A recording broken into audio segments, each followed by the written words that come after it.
Salut à tous, bienvenue dans cette vidéo où on va découvrir ensemble le contenu de la boîte L'Insondable. Donc c'est un jeu dans l'univers d'horreur à Arkham avec des loyautés secrètes. Et donc on va tous avoir un rôle caché. C'est pour 3 à 6 joueurs. Donc je vais vous montrer un peu les côtés de la boîte. Voilà. C'est chez FFG. Horreur en haute mer sur le SS Atlantica qui fait route vers Boston. Donc là on a le plateau de jeu qu'on voit. Un rappel, 2 à 4 heures, donc c'est un jeu quand même qui nécessite un peu de temps pour pouvoir jouer. C'est du semi-coop pour 14 ans et plus.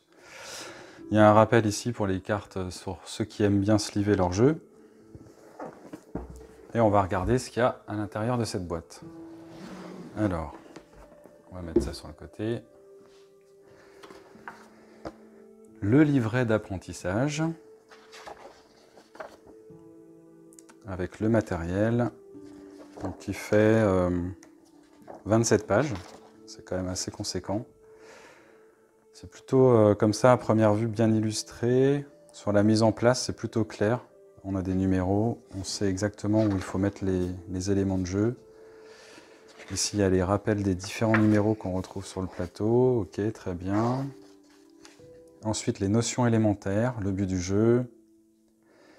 Les humains, du coup, eux, ils vont devoir emmener le SS Atlantica à sa destination, alors que les traîtres, eux, vont tout faire pour qu'ils ne l'atteignent jamais.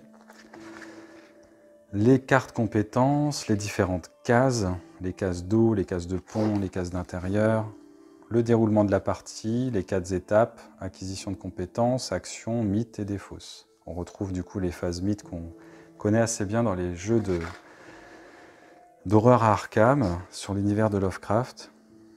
Troisième phase, la phase de mythe, la piste de périple, la piste de rituel.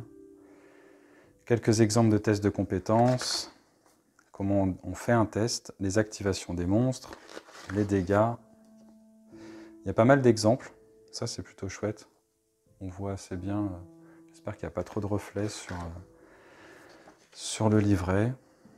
Les traîtres, d'accord. Donc là les traîtres, on voit bien ici, on est humain ou hybride. Je crois qu'il y a cultiste aussi, si ma mémoire est bonne. Il y a le socle de traître. On va pouvoir justement se révéler à tout le monde et dire qu'on est un traître. Et il y a un élément de décor en fait qui vient sur le standee. Ok, c'est super. Et puis un aide-mémoire. En général, chez FFG, les règles sont plutôt bien faites. J'ai rarement eu des problèmes avec eux. Donc on a le livret d'apprentissage et puis comme on retrouve assez souvent chez eux, le guide de référence. Donc qu'est-ce qu'on a à l'intérieur? Le glossaire avec tous les termes. Ça fait un peu comme un dictionnaire. Les actions des traits révélés, etc. Quand on cherche un point de règle particulier, là on va pouvoir le retrouver facilement et rapidement. Voilà. Ensuite, on a un appendice à la page 18. On va vite regarder ce que c'est. Donc on a une variante sans les cultistes. Ajuster le niveau de difficulté. Maintenir le secret. D'accord. Donc il y a quelques variantes. Ici, l'appendice 4, la mise en place, l'installation des pistes, le réglage des cadrans. Ah oui, d'accord, ok. On retrouve tous les numéros qu'il y avait en fait sur le bateau pour la mise en place. Et ici, l'index qui permet d'aller chercher un point de règle particulier. Ça, c'est vraiment chouette quand on a lu les règles. En fait, on n'a plus besoin que de ce livre-là, justement, pour aller chercher un point pendant le cours de la partie. Ça évite de perdre trop de temps. Donc ça, c'est une fiche de publicité. Et ensuite, on retrouve un punchboard avec les personnages recto verso. Ici, il y a la commande du bateau. Alors, je ne sais pas à quoi ça sert. On verra quand on fera une partie. Les différents jetons. Ok, ça c'est quand on se révèle. ce qui se met autour des standees, et puis le bateau et le rituel. Ensuite, on a le plateau de jeu que j'ouvrirai juste après, et comme toujours chez FFG, on retrouve le fameux cartonnage à l'intérieur. Donc en dessous du gros carton, là, on a les figurines que je vous montrerai aussi juste après. Ici, on a les standees. Un dé. Ok. Ça, bah, on a un paquet de petites cartes.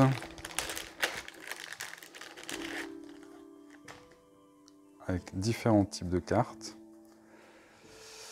Donc ceux avec le dos, avec la bouée. Donc on retrouve en fait les symboles qu'on a, pour ceux qui connaissent Horror Arkham.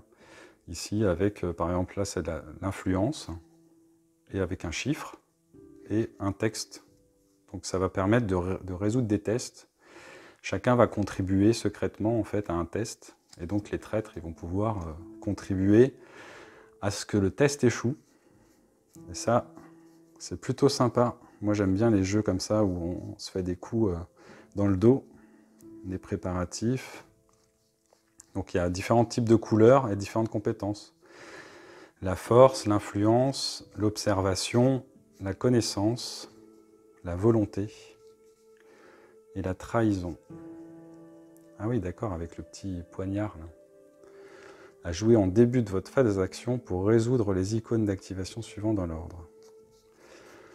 Très bien, donc ça c'est le premier petit paquet de cartes. Ensuite, on en a un autre avec les personnages. J'aime bien le style d'illustration qui va bien avec le thème de jeu. Et donc je pense que c'est recto verso, oui, voilà, avec les capacités de l'autre côté. Leader atypique, don de soi, ok. Donc ça c'est le deuxième paquet. Ensuite on va retrouver un autre paquet de cartes marron. Passage des fuyards, perte de carburant. Donc ça j'ai l'impression que c'est plus des événements. Dégâts structuraux, ok. Un autre paquet jaune. Voilà. Dépôt abandonné, au calme. Cité des profonds. Les illustrations sur cette petite carte sont vraiment très sympas. Je découvre avec vous là. Le récif. J'ai l'impression que c'est des événements également. Hop. Donc ça, la valise, ici. Donc ça, c'est plus de l'équipement, un ouvrage, des outils. Qui permet par exemple, là j'ai l'impression d'avoir +1 d'observation, des jumelles, le livre de Dagon, l'amulette du signe des anciens. Toujours sympa, franchement, j'adore cet univers. Du coup, bah, quand il y a un jeu qui sort sur Lovecraft, j'ai toujours du mal à résister. Et je vais dire que quelque part, tant mieux, c'est qu'il y a des jeux qui me plaisent, je ne vais pas me plaindre. Transmutation alchimique. Perdez une nourriture pour gagner 2 carburants. D'accord. Sauver autant de passagers, lancer un dé, trou de mémoire, conjuration. Ça, c'est le dernier paquet. Alors, j'ai l'impression que c'est plutôt des sorts ou des rites. On verra ça pendant la partie. Il y a un autre paquet de cartes, un peu plus gros, au format poker. Alors là, on a plusieurs types de cartes. Donc on a les cartes avec ce dos-là.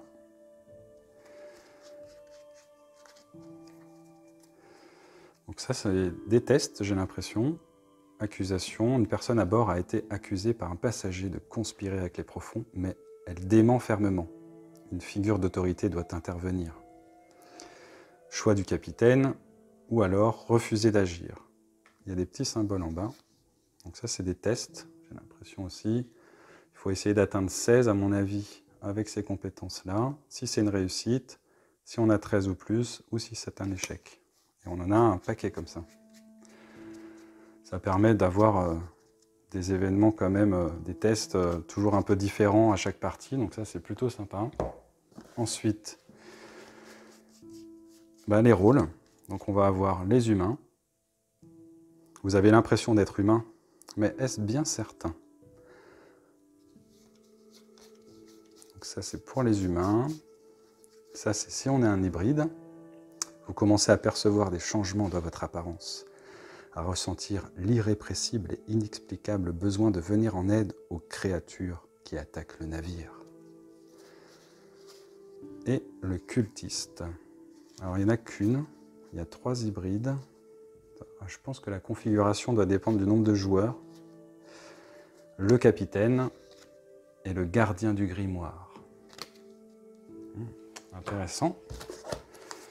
Ensuite, des fiches, des grandes fiches de personnages, à mon avis, mais pas que. On va voir ça ensemble. Donc là, on a les fiches de personnages. Tout ce que désire Samira, c'est de retrouver sa famille. À la case de départ et l'objet de départ. Ici, on a ses compétences, son action, et là, si elle se révèle, pickpocket. Lorsque vous vous révélez en tant que traître, si vous n'êtes pas dans la cale, choisissez un humain situé sur votre case. Prenez un objet de sa zone de jeu et posez-le dans la vôtre. En général, les pouvoirs de ce que j'ai vu sont assez puissants quand on se révèle. Il y a un sacré texte d'ambiance qui permet justement d'avoir un peu de fluff sur les personnages, et ça j'aime bien. Très sympa. Il y a pas mal de personnages différents, c'est plutôt chouette. Ensuite, on a des feuilles avec les règles pour les traîtres révélés, la progression des pistes, le père et la mère, le père Dagon et la mère Hydra et les profonds, quand ils s'activent, comment ça marche. Donc c'est des fiches de résumé de règles. Et ça, capacité action des cases intérieures. Donc c'est un résumé de chacune des cases, donc la cale, l'infirmerie, la cabine du capitaine, la salle des machines, comment ça fonctionne. Donc chacun peut en avoir une, il y en a 6. Et au dos, on retrouve les règles de la cale, se révéler, attaquer et les structures du tour. Donc ça permet que chacun ait un résumé avec soi, ça c'est chouette. Est-ce qu'il y a autre chose en dessous? Non. Et je vais vous montrer du coup les figurines. Alors on a celui-là, très chouette, bien détaillé. Là il y a une petite ligne de moulage, mais rien de très gênant. Avec la lumière comme ça, c'est très chouette. On a celui-là.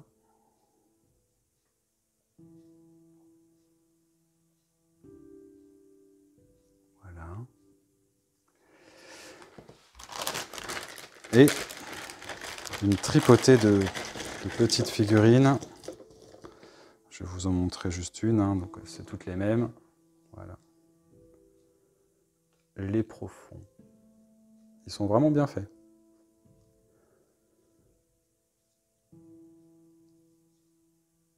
Et là, il y en a un paquet. Ensuite, je vais pousser ça et je vais vous montrer le plateau. Donc il est encore protégé. Je vais juste retirer ça rapidement.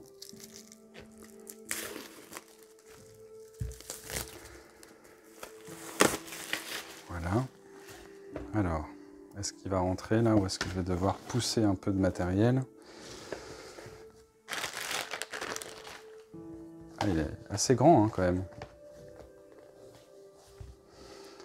Donc là, on a les compteurs, les roues avec la nourriture, les âmes, le carburant, la santé mentale. Ensuite, on retrouve les différents marqueurs. Donc je vais pousser un peu ça.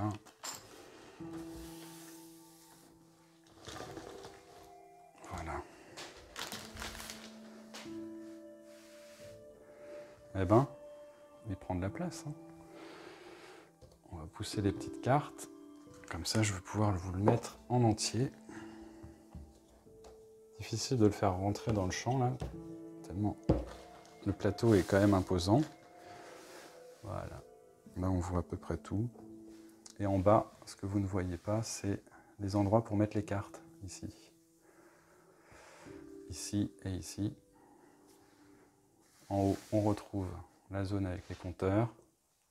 Le marqueur de progression pour le rituel et le bateau. Un autre endroit pour poser des piles de cartes. Et le plateau de jeu avec les différentes zones à l'intérieur du bateau, sur le pont et la mer tout autour. Voilà, je vous remercie beaucoup d'avoir regardé cette vidéo et je vous dis à très vite pour une prochaine découverte ou une partie. Ciao, ciao!